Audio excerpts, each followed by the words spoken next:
Oke, kembali lagi. Kita lanjutkan belajar kita. Tadi sudah kita bahas tentang news sentiment gitu ya, sentimen analisis. Kita sudah punya datanya, kita sudah punya fungsinya untuk menentukan apakah setiap baris ini, setiap news ini apakah dia akan positif atau negatif atau netral gitu ya. Kita sudah bikin fungsinya. Sekarang kita coba bikin machine learning-nya ya. Nah, untuk membuat sebuah machine learning sebenarnya banyak sekali model yang bisa kita gunakan ya. Tapi di sini kita belajar, sama-sama belajar gitu ya. Jadi sebelum kita buat machine learning, kita cek kembali dulu apakah datanya sudah benar-benar bersih, tidak ada nilai yang kosong, karena kalau nilai kosong itu akan membuat data kita menjadi bias gitu ya, menjadi bias kalau bahasa orang sana gitu. Kita cek sudah tidak ada biasnya. Sekarang kita tentukan features ya. Featuresnya adalah sebenarnya tiga nilai ini, nilai aktual, forecast, dan previous ya. Kalau kita cek di sebelumnya, ketiga nilai ini yang penting karena ketiga nilai inilah yang akan menentukan sentimennya positif, negatif, atau netral gitu ya. Maka kita ambil ketiga data ini sebagai feature ya. Kita jalankan sebagai data dia sebagai X-nya, lalu targetnya adalah kita menentukan sentimen ya. Dalam hal ini yang sudah data kita buat di atas ya, nanti ke depannya untuk future-nya machine learning bisa memprediksi apakah dia sentimennya positif, negatif, ataupun netral. Jadi targetnya kita definisikan dia sebagai Y ya, dari kolom sentimen nanti.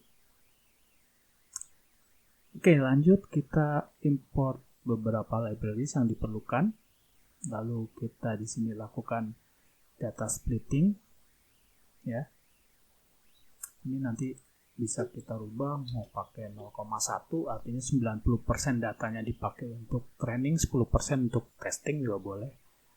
Ini adalah angka yang bisa kita tuning ya. Selanjutnya kita mulai membuat machine learning yang paling sederhana, yang paling simple, yaitu menggunakan logistic regression model gitu ya. Ini sudah saya buatkan. Ini adalah scriptnya. Ini kita import dulu logistic regressionnya. Ini juga bisa kita ganti mau iterasinya sampai berapa, 1000, 2000, 10.000 terserah. Teman-teman bisa rubah ini. Lalu kita lakukan training proses di sini ya. Dan di sini membuat prediction dari data tes ya. Karena di sini sudah kita lakukan training, di sini kita lakukan testing. Kemudian kita evaluasi apakah performance dari logistic regression seperti apa. Kita lihat di sini outputnya akurasi linear regression di kisaran 0,52, artinya 52% dia tingkat akurasinya ya. Jadi untuk matriksnya seperti ini, dari linear regression mulai dari negatif, neutral, positifnya seperti apa. Anda bisa lihat di sini. Saya nggak bisa jelaskan ini sekarang karena cukup panjang ini. Teman-teman bisa lihat di internet atau di YouTube yang lainnya. Karena di sini kita masih belajar yang singkat-singkat aja, yang sederhana saja. Kemudian kita lihat visualisasi saja ya, biar mudah. Seperti apa sih visualisasinya? Karena kalau dibandingin angka gini, kayaknya enakan lihat grafik seperti ini kan? Benar atau betul? Ya, jadi di sini kalau kita lihat klasifikasi report matrix dari logistic regression model, kita lihat grafiknya seperti ini. Untuk news yang sentimennya negatif, ini yang netral, dan ini yang positif. Kalau dilihat di sini, kira-kira bagus atau kurang bagus gitu ya. Teman-teman bisa judge sendiri gitu ya. Saya nggak punya hak on judge, tapi ini angka ya, ada angka ya. Nanti kita lihat ya bagaimana dengan model yang lain. Sekarang kita lihat model random forest model. Kita coba bikin model yang lain untuk kita lihat ya bagaimana random forest model. Kita jalankan scriptnya sama, kita panggil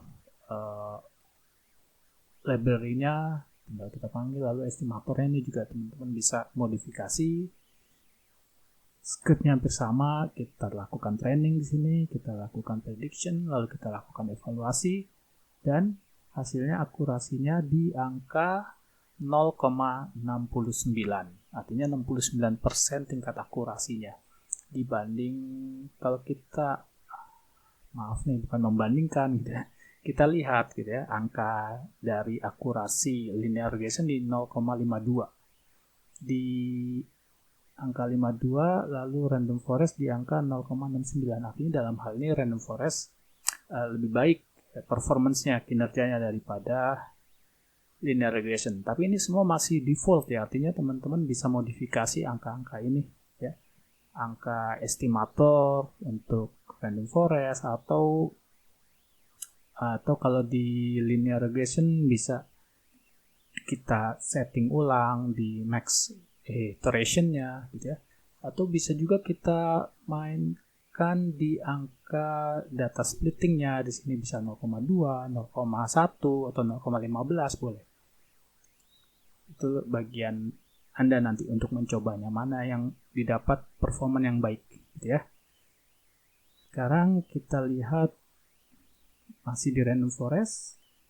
Random forest sekarang kita lihat grafiknya. Kalau kita lihat grafiknya random forest lebih asik ya, lebih ke atas gitu ya dibanding kalau kita lihat dari linear regression model ya. Gitu. Kalau kayak kuenya penuh nih gitu ya. Hampir di angka menyentuh angka 0,7 ya skornya. Sekitar 70% gitu. Ini untuk random forest. Lalu dari kedua model ini kita sudah punya dua model ya. Apakah dari kedua model ini kita coba sekarang bisa nggak kedua model ini memprediksi gitu ya? Karena ini kan dua model machine learning yang sederhana, yang simple. Sekarang kita coba prediksi. Nah, untuk memprediksi kita butuh input ya. Contoh misalkan kita ambil dari sini ya. Contoh kita lihat saja ya apakah benar di sini ya. Kita lihat misalkan ini ya. Kita ambil data ini ya. Kita ambil nilai aktualnya atau yang ini deh, yang merah, yang high impact. Kita lihat ya di sini. Hari ini jam berapa tadi? Jam 15.30 ya. Jam 15.30 aktualnya di 212. Kita ganti nilai aktualnya 212, lalu forecastnya di 215 dan previousnya 212 ya. Ini kita masih manual ya, karena kita masih belajar. Kedepannya nanti saya berharap sih bisa otomatis gitu ya, dia bisa scraping secara otomatis ya. Ini kita masih belajar, kita lihat dulu apakah outputnya benar atau tidak ya. Oke, kita sudah masukkan inputnya. Sekarang kita predik menggunakan random forest model. Kita lihat ternyata hasilnya negatif gitu. Benar nggak sih negatif? Coba kita cek. Kalau dia negatif itu actual less, jika aktual less than forecast, kalau aktualnya lebih kecil dari forecast artinya good untuk currency gitu ya. Nah, kita lihat di sini. Dalam hal ini aktualnya lebih kecil atau lebih besar? Kalau dilihat di sini kan 212 lebih kecil dari forecastnya kan? Ya, artinya berarti statement ini benar atau betul? Gitu. Ya. Nah, sentimennya artinya baik bagi currency tersebut gitu, baik bagi US dollar ya. Lalu efeknya ke mana? Efeknya adalah kepada pair yang lain, misalkan kepada, kalau kita lihat di MetaTrader gitu ya, kita lihat di MetaTrader, efeknya adalah kalau US dollarnya membaik, menguat, artinya yang lain akan turun kan gitu. Itu tahu benar gitu. Atau kalau kita lihat antara US dollar dengan pound sterling gitu ya, negatif kan gitu. Nah, itu tadi contoh ya.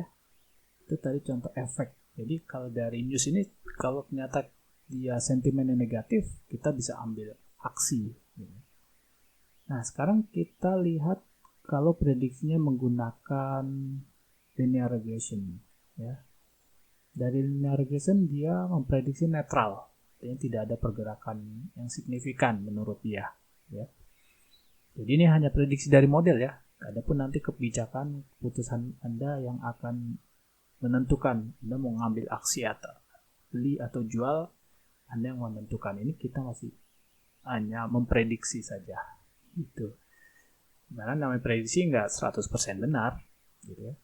Nah, berikutnya kita akan lihat menggunakan pipeline model. Seperti apa sih pipeline model gitu ya. Kalau tadi kan kita hanya pakai simple model seperti linear regression dan random forest. Sekarang kita lihat pakai pipeline model. Nah, seperti apa pipeline model? Tunggu saja di video berikutnya. Jangan kemana-mana. Di sini saja bersama saya.